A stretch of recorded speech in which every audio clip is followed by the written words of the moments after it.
Good morning, students. Welcome back to physics class. What we have done in our previous class, mainly it considered rectilinear motion or motion in straight line. We derived equations of motion. We used equations of motion to find or to solve numericals. Now, about numericals and the problems related to the numericals, I will discuss later on. First, a small little topic, that is uniform circular motion. You know, when a body moves in a circular path, the motion of a body is considered to be circular motion. Circular motion, very common, at least one very nice experience you can have on the roundabouts or gol chakkar you call it. One very specific characteristic of circular motion we will discuss today. You know, when you move on a circular path, actually what happens, since you move in such a way, we cannot make it very, minute movements we can't record. So, I will start with example. Now, look at the presentation. Here, what you have? A body starts from O, okay? It goes to A. If it is allowed to go, it will go further and go up to X. But from A, it moves another direction, change in direction. Then it goes to B. If it is allowed to go on moving, it will go further. But no, again direction change. Come back to O. Now come back. Here, what basically happened? In moving a triangular path, body changed its direction 3 times. Is it? Yes. Think. How many times a body has to change its direction if it is moving in a quadrilateral path? See my next presentation and you will be able to get it. In my next presentation, a body is moving in a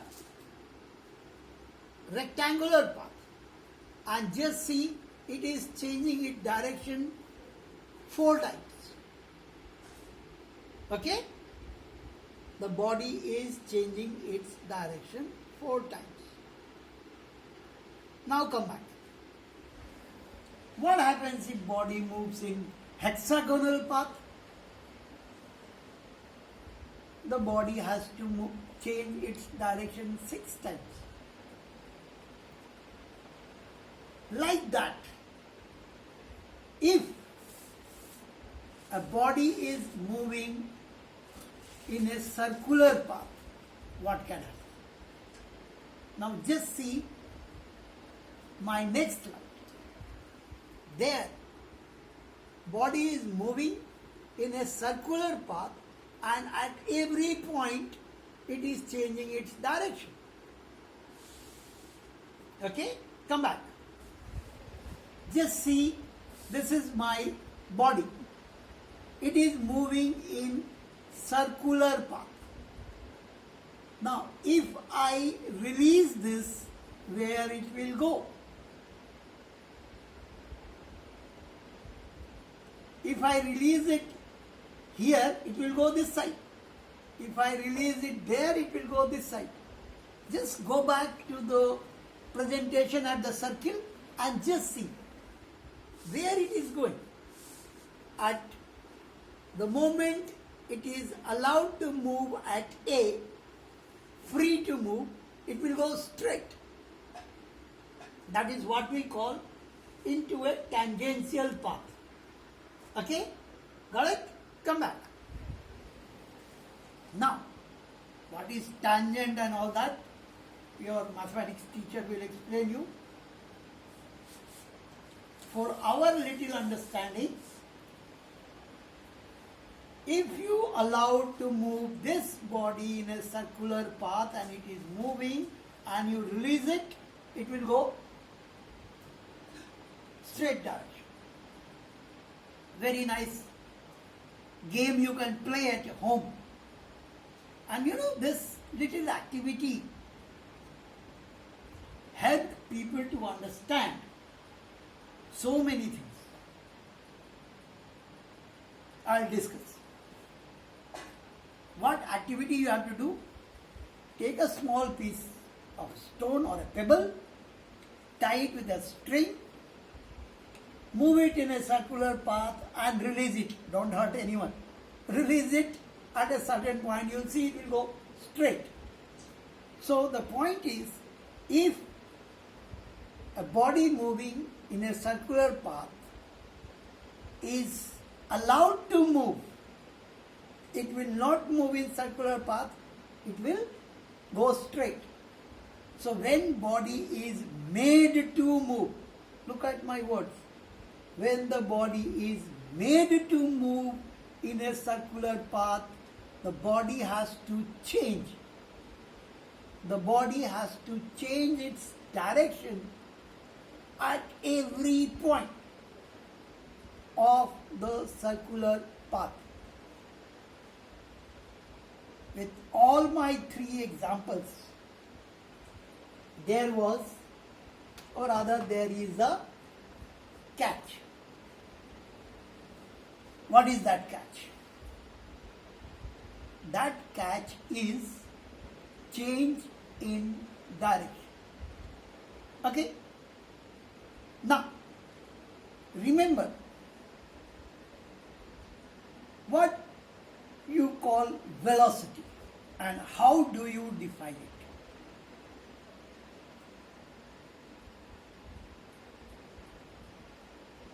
Got it? Ciao. If you don't remember it, I'll help you. Before that, I'll give you another example. My name is Arun Shrivastava. Instead of Shrivastava, if I write Sharma, will I be the same person? Arun Shrivastava and Arun Sharma will be same? Of course not.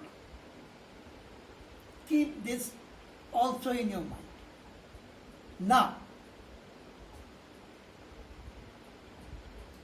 think the definition of acceleration.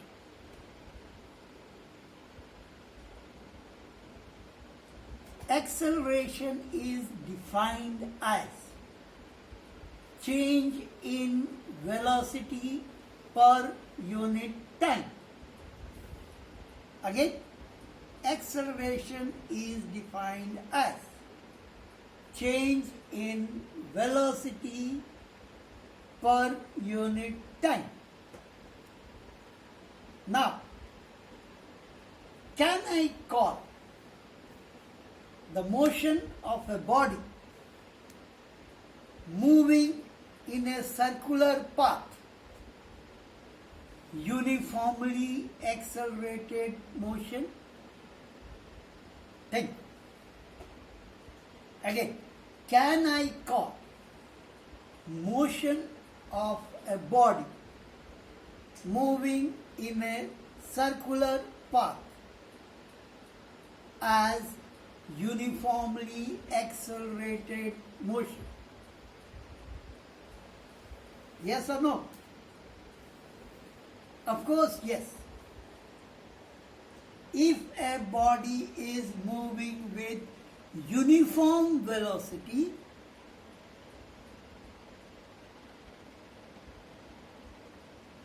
there is no change in the magnitude of the velocity and there is no change in direction of the velocity, then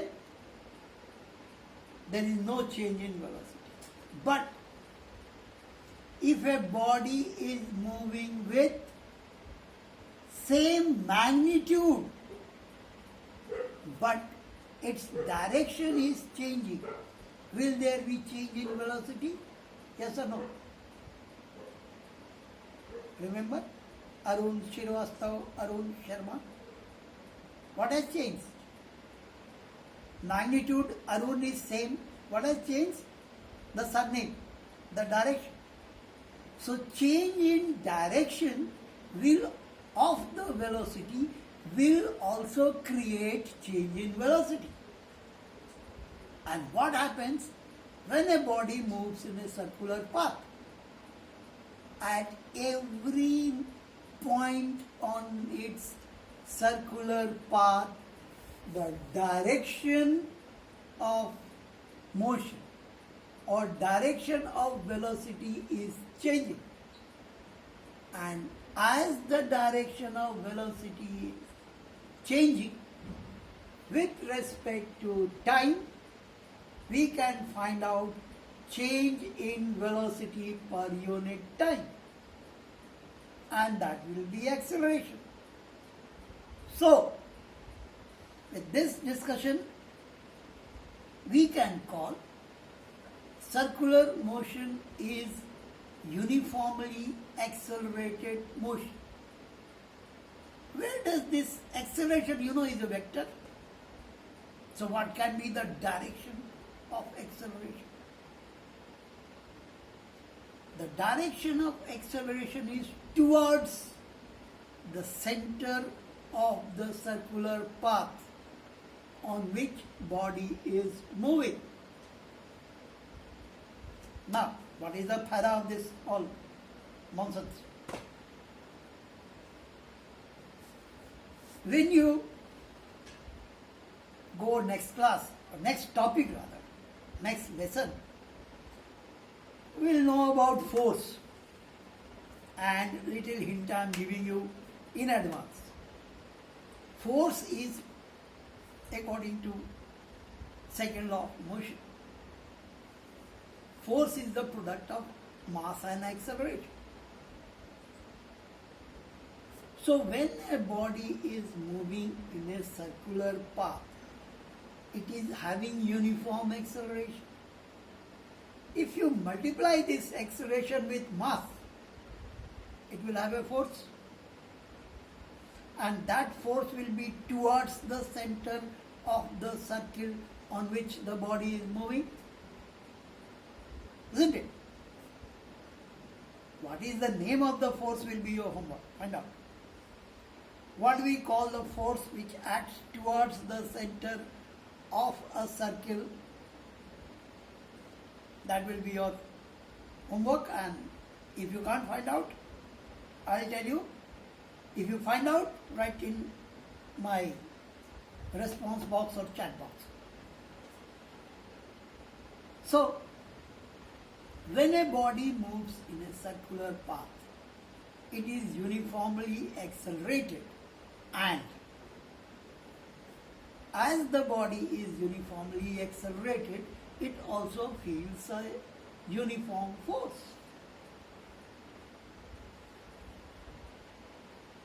Then, what is the fayda? The fayda is that whenever you are riding your bicycle at Gol Chakkar, or you might have seen riders taking a roundabout, what they do, especially bikers, you can see the bent little bit, isn't it?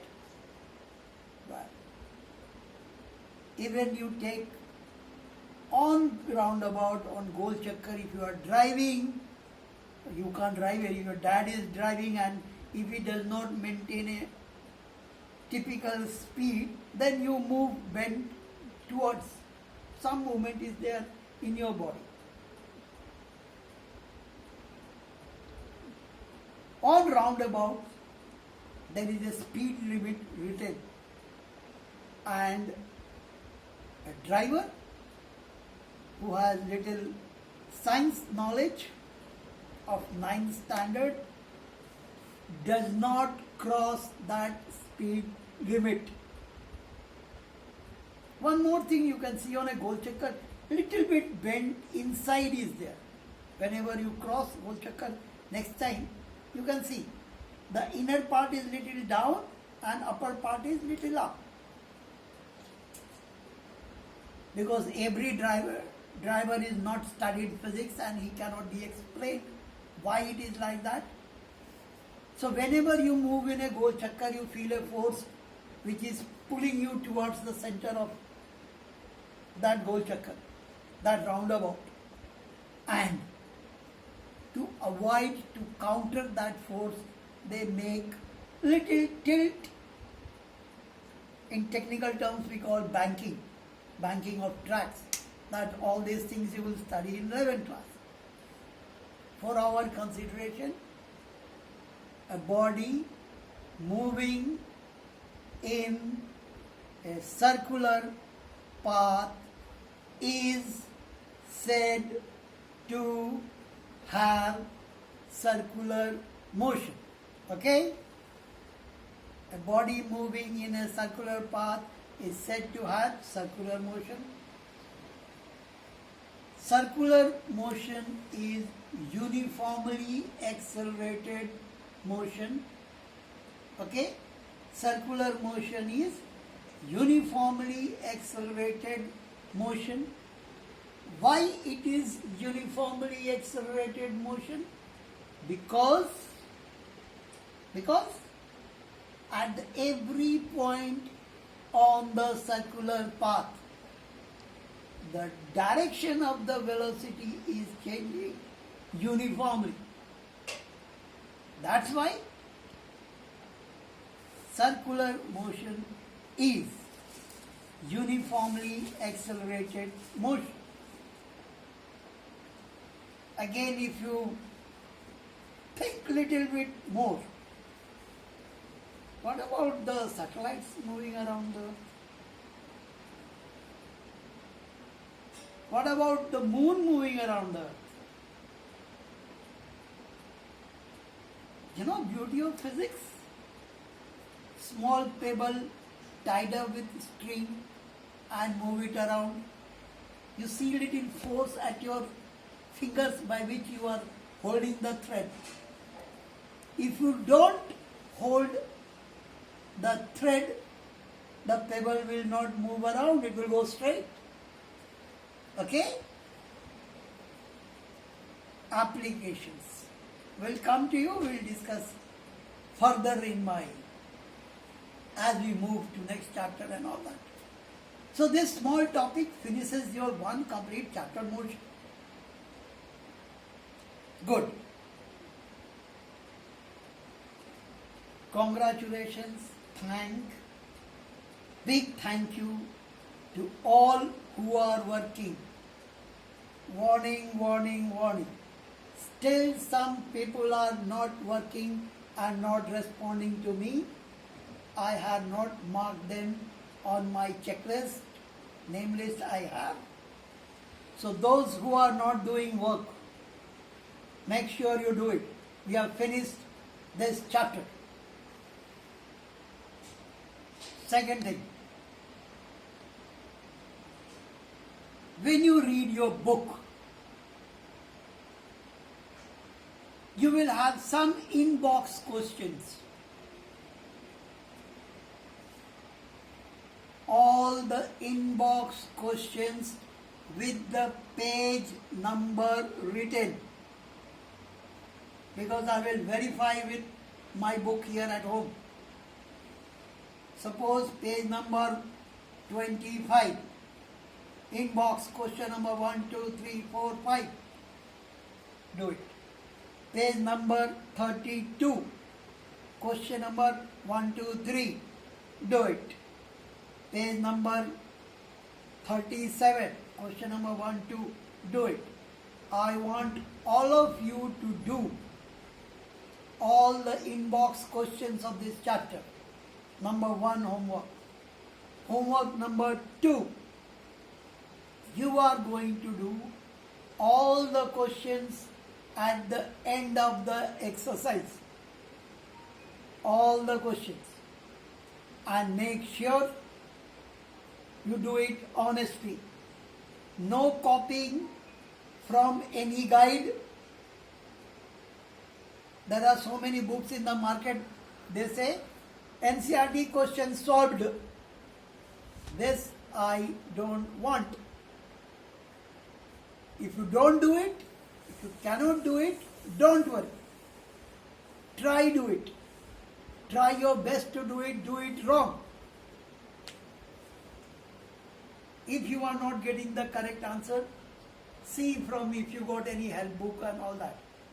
I don't want to see anyone copying the ready-made answer done in so many help books. Third, whatever you are doing, don't think that it will be always correct at first attempt. It can go wrong. Fourth thing, I will tell you what are the basic mistakes I have found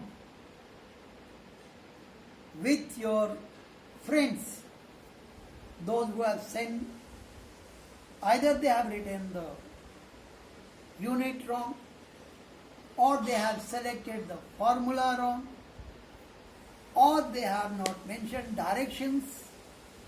These are some silly and multiply, divide mistake, okay fine, few.